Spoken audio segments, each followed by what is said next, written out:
She's super bad. She's super bad. She's super bad. When I'm not around her, I feel super bad. What's up, y'all? It's your girl Gwen back again with another video for you. And if you're new here, what's up? If you're old here, thanks for coming back. Look, y'all, same stuff. Old. New year, same stuff. Go ahead and like, comment, and subscribe before we go ahead and get into this story time. So yes, I am back with another story time. It was highly requested. Every time I ask you what you guys want to see, this is what y'all say. So I got y'all.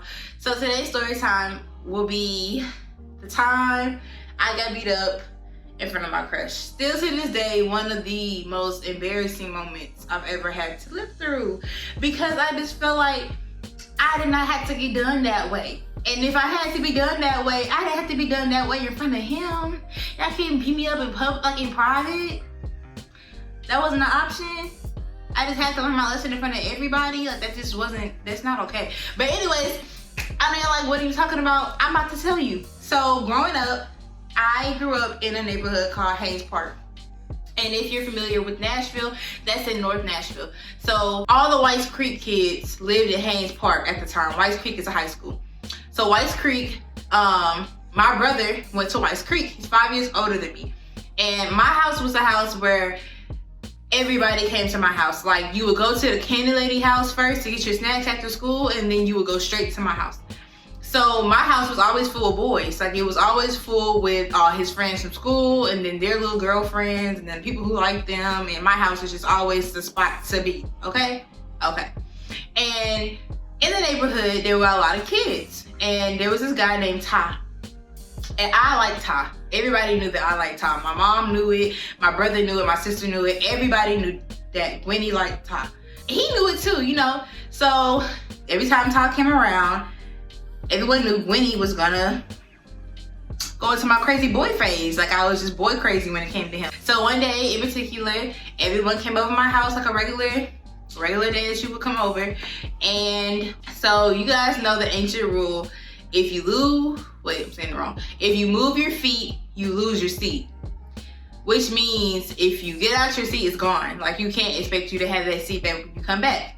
Now, the way my brother's basement was set up, I keep saying my brother's basement, it was his bedroom. It was a basement that we turned into his bedroom. So it was like a game room, a big old man cave. So the way that the man cave was set up, it was a bunk bed against one wall and then a single bed on the other wall, because we had a lot of boys living with us at the time. So yeah, that's the setup.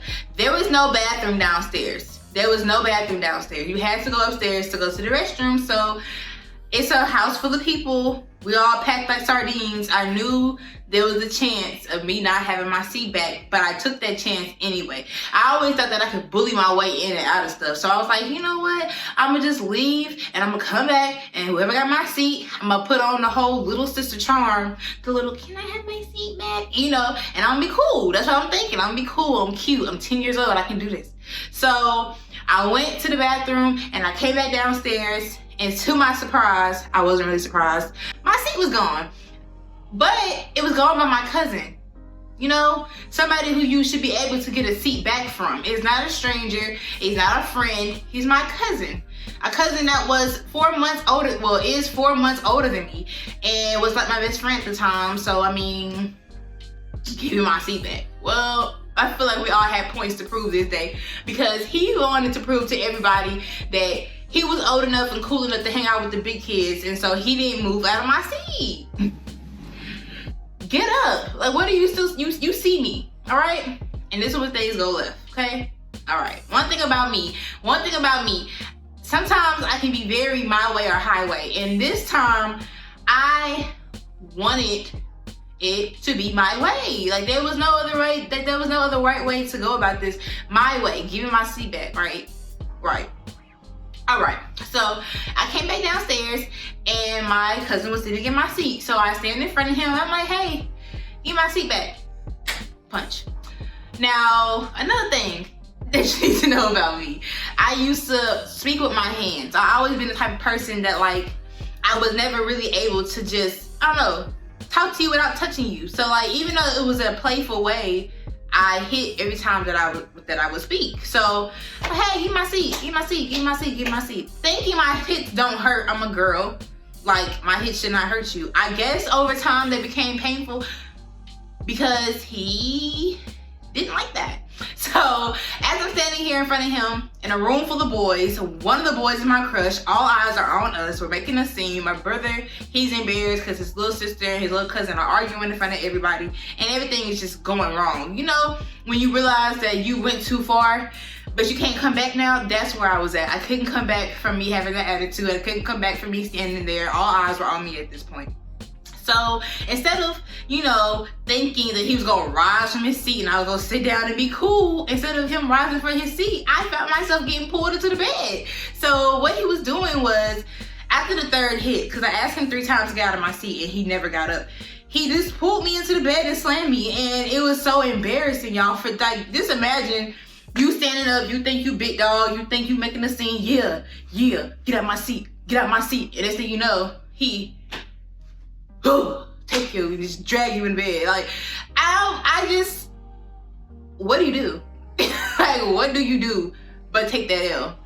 What do you do? So here we are sitting in the bed, we're arguing, he done threw me on the bed, he done pinned me on the bed, and he's laughing at me. Oh my God, he's laughing at me, y'all. So not only am I getting beat up, the person who's beating me up is laughing at me. Like giggling, hee ha ha, laughing at me. But it's cool because my sister, she's 2 years younger than me, so if I was 10, she was 8. My sister was like, nah, you're not gonna beat up on my sister like that. And you know what she did? She came in and got beat up with me because he got her too. So what he did was, he just, after he pinned me down with one hand, he was like, cool, you want some too? Come get some. And pinned her down with the other hand. So now, I'm super embarrassed because now I've been body slammed into the bed, pinned down, laughed at. My sister, who's 2 years younger than me, just tried to save me, and now we're both beat up in front of everybody. What do you do? You go upstairs, that's what you do. And that is what I did. So after that, I felt like, you know, you embarrassed me enough, you proved your point. It's been cool, guys. Ha ha ha. Hope you guys enjoyed the show. A little WWE wrestling match for your entertainment today. Like, you know, try to play it off. I wouldn't be down here with you guys anyway. Not making eye contact with my crush. Like, you know, you can feel somebody looking at you. You can feel them looking at you. I felt him looking at me. I refused to look back at him. Because you would never look me in my soul after I just got beat up in front of you. By my cousin. Huh? So me getting beat up was my fault. I did, you know, egg that fight. That wasn't a fight, it was an altercation. I egged it on. I'm mature enough to say that I egged it on, but I just felt like I didn't deserve to be treated that way. That's not what you do to people. So after I'm completely I cannot talk today. After I'm completely embarrassed, I go upstairs to my room and I don't come back out again because that's what every 10-year-old girl probably would do. I just went in there, probably watched That's So Raven or something and called it a night. I was so embarrassed that I didn't even come out to play with them for the next 3 days because I just thought everybody was gonna laugh at me for getting beat up. In reality, nobody cared that a 10-year-old little girl got beat up. It was just, I didn't even get beat up. Yes, I did. Yes, I did get beat up, but he didn't do it in front of everybody. But it's okay because from that day forward, he never got to look back on me again. We are both 22 years old. Well, yeah, we're both 22 years old now. And he has not got to look on me since that day. After that day, I learned how to fight. I think I learned how to fight. At the time, I was one of those kids who did. That finger looked red, didn't it? Anyways, I'm one of them kids that I was super sweet. I didn't like being in trouble. I didn't like being categorized as bad. None of that stuff. So with that being the case, I was very adamant about making sure that I was always on my P's and Q's, and fighting was not in me. I don't like hurting people. I still don't like hurting people. But after I got beat up, I was like, I'm not ever going through that again. And if you guys want a story time about how I learned how to fight, then I can get you one of those as well. You know, back in the basement. I have a lot of basement stories that I can tell y'all about my childhood. It was fun growing up with a whole lot of cousins and a lot of siblings. was always just the best. So if y'all want a story time about how I learned how to fight, I can get you one of those. But as far as this story time, that's how the cookie crumbled. That is the end of the story. I got beat up. The crush didn't say anything to me. I didn't say anything to the crush. He just watched me get beat up. I don't even know if he remembers that or not.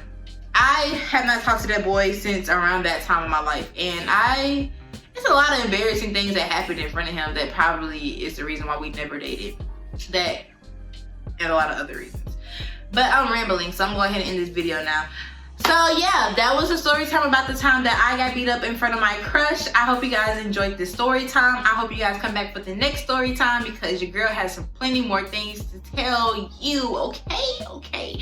But before you leave today, don't forget to like, comment, and subscribe. Do not leave this page without doing those 3 things for me today. I hope you guys enjoyed the story. I'm rambling again, so let me go ahead and close it out. It's your girl, Gwen. I was back again, and now I'm out. Bye.